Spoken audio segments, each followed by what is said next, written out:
Hey, this is Sandy. And Randy. And we're here on AT Corner. Being an athlete trainer comes with ups and downs, and we're here to showcase it all. Join us as we share our world in sports medicine. Welcome back to another episode of AT Corner. For this week's education episode, we have an interview from the Memorial Hermann Sports Medicine Update. This session had a lot of great speakers and a lot of great topics, but I feel like when the program came out and we saw it, this is the one that Sandra had circled as probably one of her ones that she was looking forward to.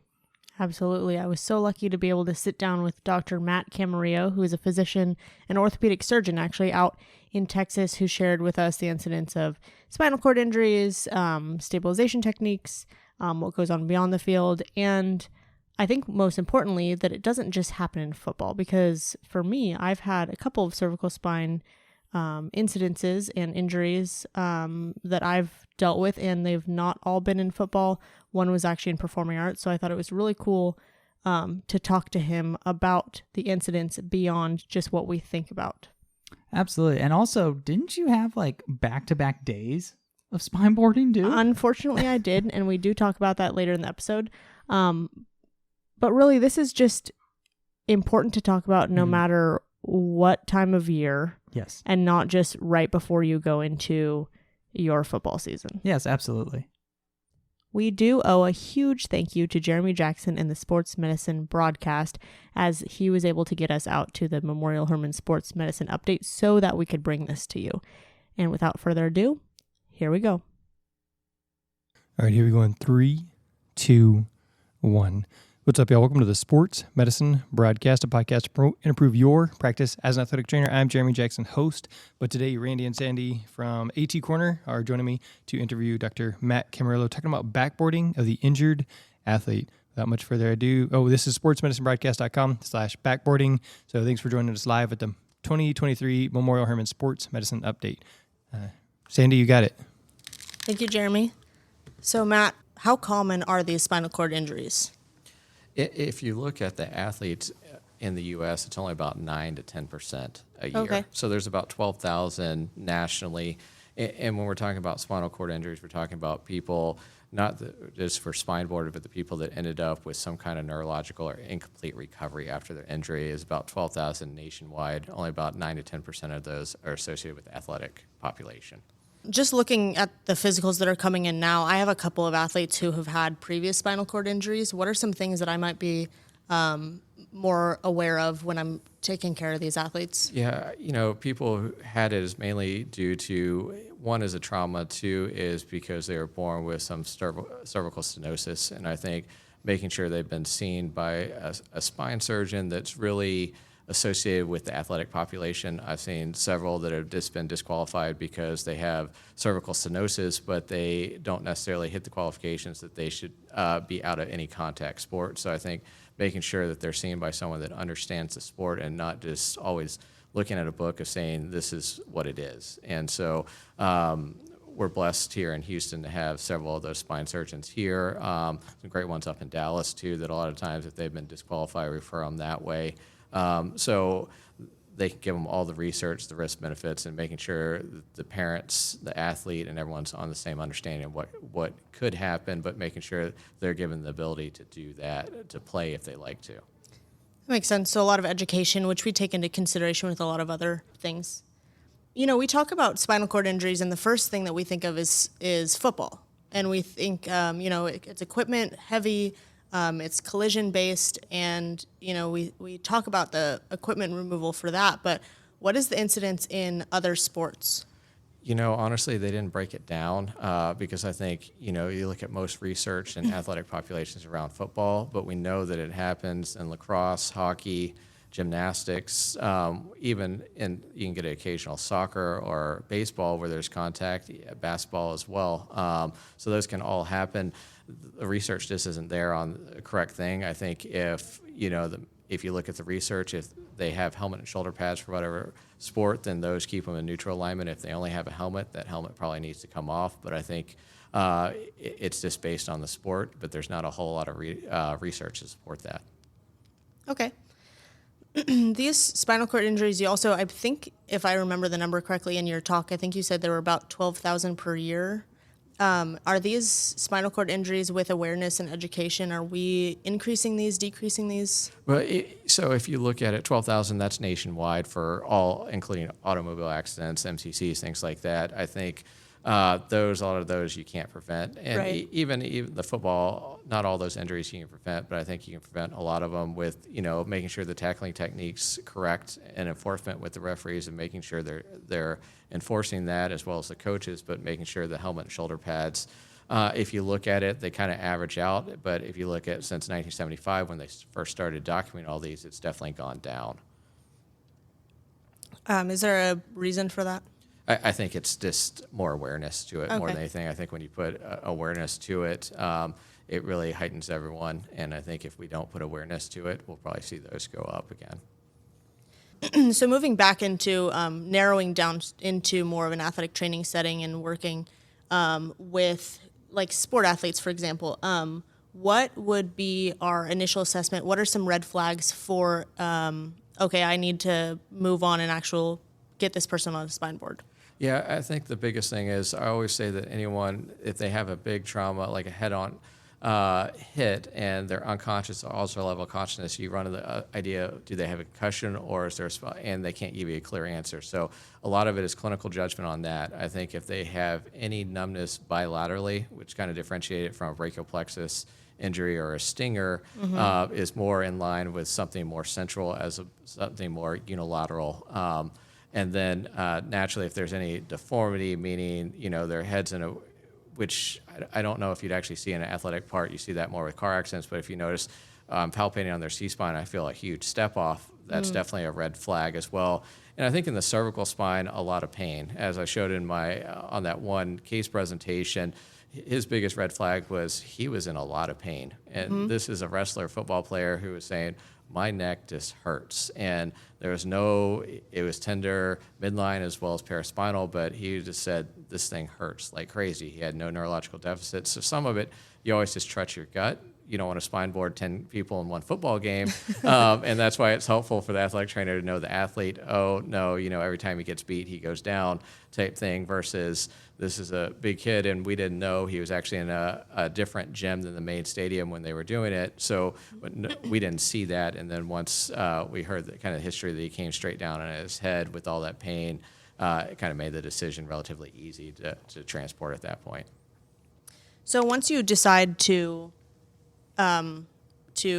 stabilize someone, I know you talked about 2 different methods. What is your preferred method of stabilization? If there's enough qualified hands, I like the 6-man lift, and I think that's been shown in the literature, as well as there's decreased cervical motion when you're lifting up as opposed to rolling. That being said, if you don't have enough help, no one's going to fault you for doing a log roll, and there's no way to do a 6-man lift if the person's in a prone position, because like I said, the athletes never fall straight down back on their back in neutral alignment. You always have to make those alterations. The thing is trying to do everything methodical, and I think the biggest thing is just trying to minimize the motion as best you can. Speaking of minimizing motion, I know, like you said, not everyone's going to fall perfectly straight on their back, ready to be stabilized, but when is it appropriate to move the neck into neutral or the? I think it's always, as long as you have that head squeeze or the trap squeeze, to put it back in neutral, because if they're tilted one way or another, they're blocking off their airway too, so we don't have good access to the airway. So if they're unconscious, if they need a secondary breathing tube or anything, we have to put it in a neutral position. So I think it's always appropriate to get them in a more neutral position just to establish the airway. Can you talk a little bit about the differences between a head and a trap? Yeah, so the head squeeze is more basically putting your hands around the helmet or the athlete's head, as opposed to a trap squeeze where you're going down and putting your thumbs and your index fingers across their traps. And it basically gives you more stability because you're stabilizing their head versus your forearms versus just holding your hands there, because there is a point where you can get fatigued too, and you're just adding in motion. So I think it's more ergonomic, but I think it gives more stability to the cervical spine as well. Actually, it's a great idea that we practice, and this really came into consideration just a few weeks ago when we were doing spring football at my college. And something that I didn't think about is I was wearing a puffy jacket that was very slick. And so when I went to practice a log roll, now granted I was holding some other stuff, so but the helmet slipped right out my arms because I was wearing a puffy jacket. And that's something that, I have worn to football practice before. So now I'm like, now I have to consider if I'm going to do the trap squeeze, I have to really pay attention to external factors. What can make that helmet slip? Yeah, and I think that's why it's practicing and figuring out how everything works. Because once you get it down, then there's a lot of adrenaline and emotion rolling when that actually happens. But if you've practiced this over and over again, it just becomes a routine. Like I said on that one wrestler, we were made the decision to spineboard into the EMS within 5 minutes and on the way to the hospital because it was something we had practiced multiple times. So everything just flowed naturally with athletic trainers as well as the EMS crew as well. What are some tips you have for someone who is working with an equipment-intensive sport like hockey that they're not as familiar with the equipment? Practice. Get in there with your equipment manager and see how things work. I couldn't tell you how to put on a hockey helmet or mask or shoulder pads, but I think if I was covering something like that, that would be something I'd want to learn relatively quick because there's always practice stuff that you can do. They always take them apart to service them and look at it and see how it works because you don't want to be unfamiliar when something happens. These don't happen. This is why we practice because they don't happen on a routine basis, but when they do happen, you want everything to go right. Definitely. You also talked about the post after someone gets spineboarded and they are on their way to the hospital. What does it look like once they're at the hospital? So once they're at the hospital, we do that equipment removal as we showed in the video. They'll go into a cervical collar at that point, and then straight to a CT scan is the initial one. So the CT scan is quick, readily available, and then based on that, then it would be an automatic neurosurgery or orthopedic spine surgery and consult on there. Because a lot of the middle school kids sometimes, they'll have nothing that you'll see on the CT scan.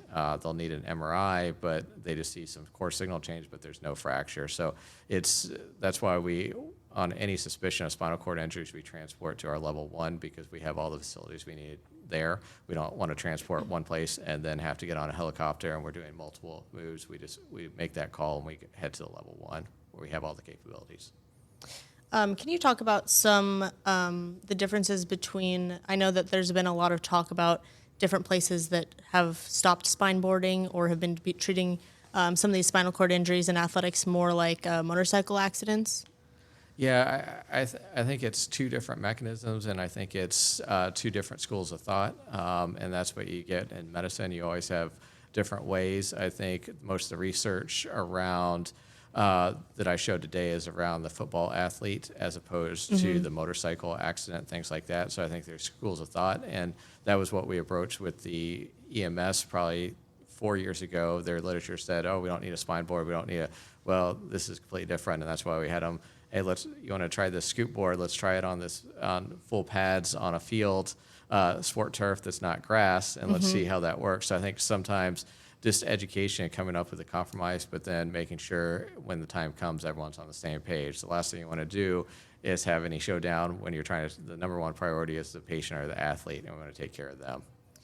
Yeah, definitely as an athletic trainer, you're going to come across a lot of different EMS squads. I was working youth football one night, and then the next night I was working a high school football, and just the back-to-back. Unfortunately, I did have 2 injuries where I did have to spineboard back-to-back.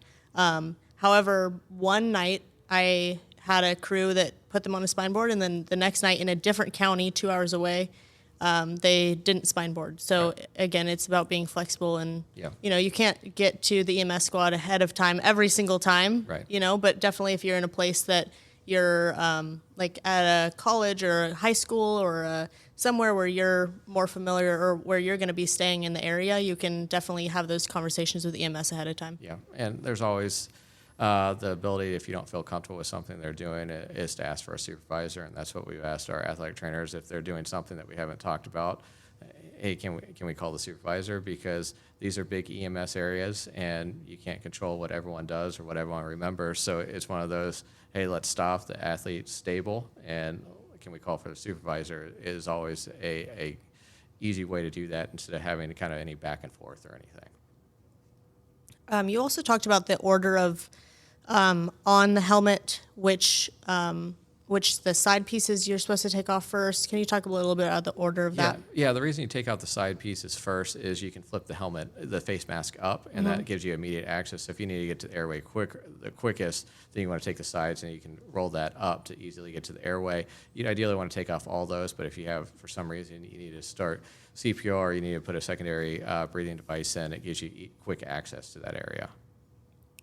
I know I've been looking a little bit at CPR with shoulder pads, and with a spinal cord injury, if you're having to do CPR and you're removing the equipment, you would leave the shoulder pads in place as long as you open them up? Open them up, but I think if you're getting into a CPR case, you're probably going ahead and taking everything off, because at that point it's more emergency situation where you have to get the circulatory system moving as opposed to, and then still trying to do CPR with it. But I think in those situations, I think you're probably looking at removing everything at that point, which hopefully is extremely rare that you're getting both situations. But that's why everyone has to be versed on being able to take the helmet and shoulder pad off if needed. Definitely. Do you have any recommendations for an athletic trainer who has not a lot of volunteers or staff or anyone who might just be working alone? You have coaches. Yeah, perfect. And train the coaches. All my athletic trainers have access to the videos that we did, so they can show it to their coaches, because you always have football coaches that are there, and I'm making sure they're online, especially a middle school game. There's probably one athletic trainer there. There's not a whole lot of, it's not like a Friday or Saturday night where you have EMS crew and multiple athletic trainers. So making sure your coaches are in line with helping you do all that. And then also you talked about with the incidence of these injuries, not as high in NFL or higher levels, and then kind of the highest incidence I saw on the chart that you had was in middle school and high school. Can you talk a little bit about why? I think it's still learning appropriate tackling technique, not leading with your head. I think the middle school is tackling technique, but also making sure that we're fitting the helmet and shoulder pads appropriately. I think that's where it goes down to. I think at the varsity level, there's probably more eyes on it than at the middle school level, where you have multiple kids and coming in and out, and not the newest equipment all the time as well. Great. Is there anything else that we didn't touch upon that you wanted to add? No, I think the biggest thing is educating and preparing and making sure everyone's on the same page. Take the time during the off season to get with your EMS crew. Use your team doctor and their medical director to make sure everyone's online, because that's where everything flows smoothly on all that. Yeah. All right, Dr. Camarillo, any way you would like to connect with people? Social media, email? Yeah, I can. You want me to send? My email's really long. Well, I can get the email from Bob. Yeah, So. yeah, we'll send that out. Cool. If they have any questions, absolutely. Yeah. I'm not on any social media, so we'll send an email. So. Makes life easier. Yep. So for Jeremy Jackson, Randy and Sandy from the AT Corner, Dr. Matt Camarillo, and the Sports Medicine Update 2023. This is the Sports Medicine Broadcast, and this one is sportsmedicinebroadcast.com/backboarding. Again, backboarding would be one word, sportsmedicinebroadcast.com/backboarding. Dr. Camarillo, thank you so much for joining us. Thank you. One of the biggest things I got out of this episode is 1, trust your gut, and 2, practice. 100%. I think another thing that was a really cool takeaway, and especially when they started talking about like emergency scenarios as a whole for like the conference, is communicating with EMS like prior, like having a game plan before an emergency actually happens, and understanding whose role is what's their policies and stuff like that. Like I liked how, our past interview episodes that we've done on it have brought that up, but also this one going into that, hey, talking to EMS before, you're stabilizing someone's C-spine to understand what are we going to do? I mean, sometimes you don't always know what you're going into. For sure. We did talk about that in the episode, but especially as we are going into the summer now, so a lot of times people are going to pick up some per diem, and there's or even if you are working at somewhere that you have been for a long time, there are new people coming in, and so this is a time that you really don't know 100% of the histories of people walking in. Even if you do medical histories and you do your pre-participation exams, sometimes people just check no. You mean the athletes just try to get it done as fast as possible? Weird. Never. They wouldn't do that. So sometimes you never know what you're walking into. So you Sure. always have to be prepared. And it's not, like we said before, it's not just football. So that's something that if you're working with hockey, if you're working with lacrosse, if you're working with, Basketball. honestly, baseball and softball catchers, Yeah. working with their equipment and trying to figure out how you would deal with that Yeah. situation. For sure. 100%. If you guys are new, we do every other episode as education or stories. This one was an education episode. Next week, we are going back to our story episodes. And if you would like to submit a story for that episode, make sure you go to our Instagram at AT Corner Podcast, and those will be in the prompts will be up in our Instagram stories. And make sure you check the show notes for some cool promo codes for some things and some other CU opportunities. Oh, yeah, it's never too early to start thinking ahead. Hey, that kind of goes with the theme of this. Hey, I didn't even try to do that. Do you have anything else to add, Randy? Nope, that was perfect. Thank you for helping us showcase athletic training behind the tape. Bye.